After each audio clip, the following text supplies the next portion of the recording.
Hello, Wendy Rodrigue here. I'm visiting with you from the West Baton Rouge Museum in Port Allen, Louisiana. And their current exhibition is The River is the Road, paintings by George Rodrigue. And what I wanted to share with you here was an example of brilliant curating. We have, with the Life and Legacy Foundation, a wonderful curator of exhibitions. Her name is Dana Holland-Beickert. She was fine arts curator at the Brooks Museum in Memphis, Tennessee for I think about 10 years. And she also worked many years with George and with myself on Rodrigue exhibitions, including a huge one in 2007 at the Dixon Gallery and Gardens in Memphis, and then 2008, the New Orleans Museum of Art.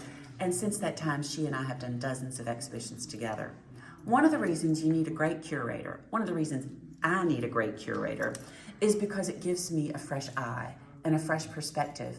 And I always stay out of her way whenever she's working on these exhibitions, because, especially during the install, because I want her to use her brilliant vision.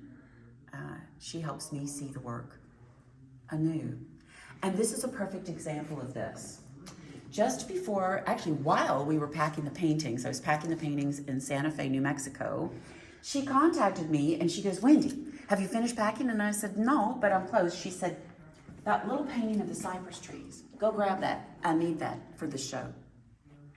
Okay, I couldn't imagine, even though it's a sweet little painting, how this tiny little painting would impact what she was going to do in this huge exhibition. And then I get to the show and I find this. Now this is a sweet little painting from 1969. It is a very rare example of Rodrigue having painted cypress trees, right? He hardly ever did that. He used to say the cypress tree is not an interesting shape because it's just these two sticks. That's how he felt about it. We've got our river, right, leading to a bright horizon, so it fits our theme. But it also has, very cool, this early piece. This would have been a frame that George found at a junk shop and then actually stretched his canvas to fit and painted to the frame. That's why the painting is so brown, is to suit this particular frame. Again, very early, 1969. George was a young man of 25 years old when he painted this. So contrast that with the painting below it from 2009. How beautiful that Dana put these together and did this. We've got his classic oak tree cut off at the top. Again, the light at the horizon and the river, or is it a road, leading that direction. But far more contemporary, even though George would have also called the cypress trees very contemporary. But this, painted 40 years later with a much more mature artist, certainly much more practiced and much more confident in his craft and his artwork. Yeah, the road to New Iberia, he called this. And finally, she paired these in this beautiful nook. She came up with this idea with this piece, the last painting on George's easel. It was one of three. I spotlighted one of the others just recently at the Museum of New Art in Portsmouth, New Hampshire, in a video, if you want to see that one.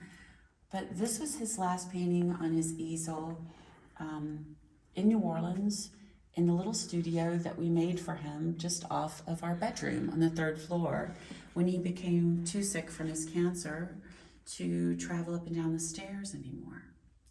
So he's painting, and what does he paint? What does he draw out? Well, we have the entrance to a river here. I hope you can see this. Drawn with pencil, one line, look. And the river leads behind this oak tree all the way to the distance. And again, as with the other two we just looked at, to the bright horizon, right? The next part of the journey, George's journey. George's journey. We've got tombstones here. We've got a cemetery, above ground tombs. Strong elements in Rodrigue paintings. Also tying all the way back to a family business, the tomb business, which he worked in as a high school student.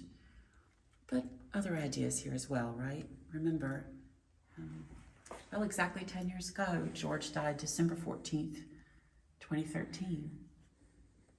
We've got our oak trees cut off at the top, the same way that he did for 45 years.